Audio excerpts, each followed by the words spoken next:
महाराज महाराज महाराज हो महाराज तुम्हीच एक पर्याय महाराज तुम्हीच एक पर्याय महाराज. काय झालं? हो महाराज मला एक पण पूर्ण पडत नाही महाराज म्हणून तुमच्याकडे आलो. तुम्हीच काहीतरी करा महाराज. ए बाबा तुला पोरगी पटत नाही म्हणून मी एकमेव पर्याय आहे का? मी तशातला माणूस नाही आहे. तू जा इथनं. हो महाराज तसं नाही म्हणत मी. हा मग माझ्या मित्रांना हा तीन गर्लफ्रेंड अच्छा. पोरी पटत बरं. मला एक पण पोरगी पटत नाही म्हणून महाराज मी तुमचा सल्ला घ्यायला आलोय. मला एकतरी पोरगी पटली पाहिजे महाराज. तुला पोरगी पटवायची? हा महाराज. त्याच्यासाठी तुला प्रीतिपुराण पठण करावं लागणार. महाराज म्या पुरणपोळ्या नाही खाल्ला तो ते प्रीतिपुराण नवीन पदार्थ आहे का?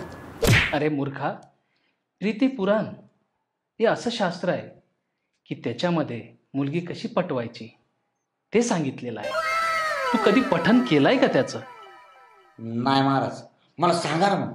तुला पटवायची आहे ना मुलगी? पाठवायची. ठीक आहे मी तुला प्रीतिपुराण सांगतो.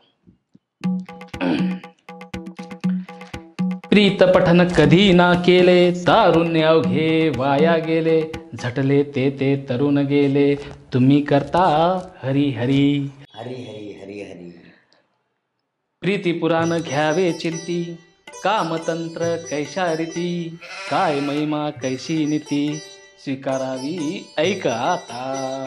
सांगा महाराज सांगा. ऐकतोय. म्हणून एकदा तरी प्रेम करावे तरीच मानव जन्मा यावे हेही ज्याला मुडी न ठावे तो चांडाळ नरकी जाईल. काय महाराज डायरेक्ट नरकात जाणार माणूस? मग जर प्रेम नाही केलं तर तू नरकात जाशील. महाराज प्रेम करायचंय मला महाराज प्रेम करायचंय.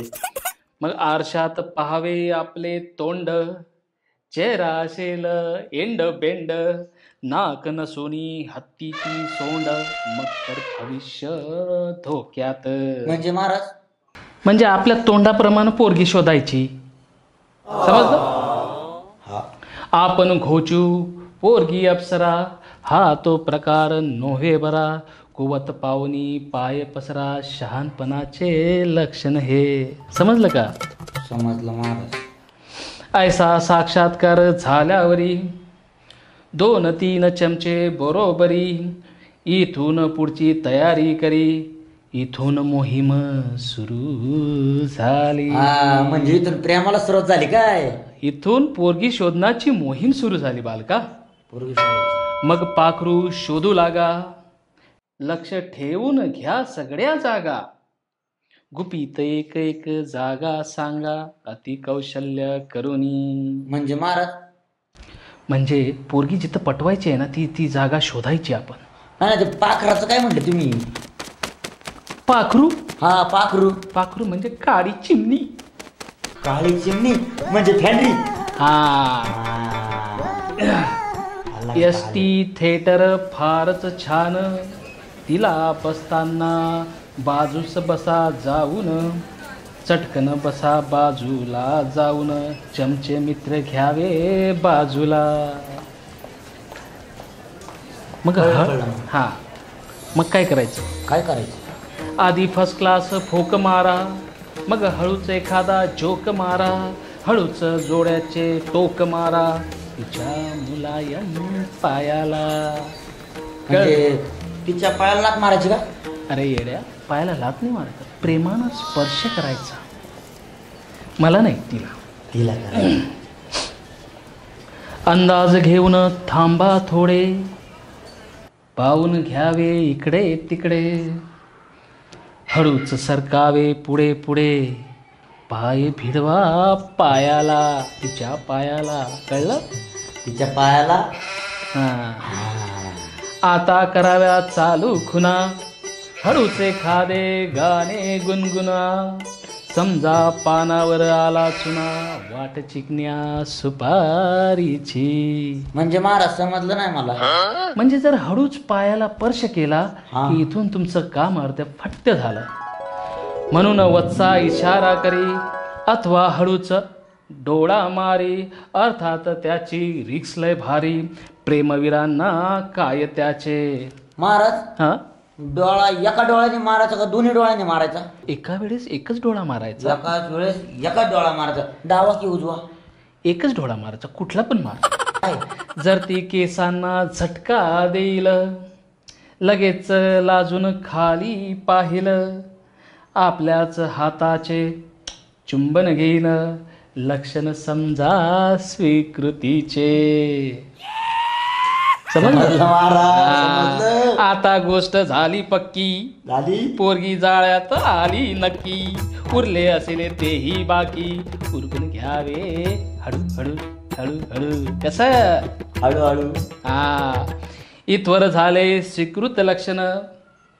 कळलं का? इथवर झाले स्वीकृत लक्षण. आता ऐका ध्यान देऊन स्वीकृताच्या उलट लक्षण आणि परिणाम काय त्याचे. काय परिणाम मग महाराज? जर ती पटली नाही तर उलट पण घडू शकते. ते काय घडू शकते या प्रीतिपुराणात दिलेलं आहे. लक्ष देऊन ऐक. स्वीकृताच्या उलट लक्षण आणि परिणाम काय त्याचे. वसा डोळा मारल्यावरी ती जगदंबा, काय करी प्रचितील कैशापरी, हे सावध चित्ती असावे. डोळे काढून पाहत राहिलं, मग चपलेकडे पाहिलं, क्वचित प्रसंगी मार पडेल, फटक्यावरती फटके पडेल. लाख बसतील चपला जोडे, बारीक होतील तुमची हाळे, पण वंश जगातील तुमचे पोवाळे, जागीच शहीद व्हाल तुम्ही. म्हणजे महाराज मग काय उरलं नाही मेल्यावर तिथं? आता म्हणाल उरले काय, तरी करू नका हाय हाय. हा तर कर्माचा लेख, ब्रह्मादिका नाही ना चुके. तुम्ही केवळ नाम मात्र, पिक्चर मधली डमी पात्र, करता करविता तो सर्वत्र, संचालक प्रेमाचा. कळलं का? करता करविता तो सर्वत्र आहे. तुम्ही फक्त प्रयत्न करायचे. पोरगी पटवण्याचे प्रयत्न नेहमी सातत्याने चालू ठेवायचे आणि प्रीतिपुराण पठण करीत जावे. म्हणून चिंता चेतना खेद न करी, प्रयत्न करावा वरचे वरी, चपला जोड फुलापरी, समजून गोड मानावे. सोडून द्यावे सगळे भय, कधीतरी होईल भाग्योदय, शेवट होईल अमृतमय. प्रीत पठन कर नेहमी. समजलं तुला? आता प्रीत पठन नेहमी करत जा. आणि पोरगी पटवण्याचे मी तुला तंत्र मंत्र सगळं सांगितलेलं आहे. आता माझी दक्षिणा काढा. महाराज अहो अगोदर पोरगी पटू द्या, मग मी तुम्हाला दक्षिणा देतो. तिला घेऊन येतो, मग परत तुम्हाला दक्षिणा देतो. आता मी घरी जातो.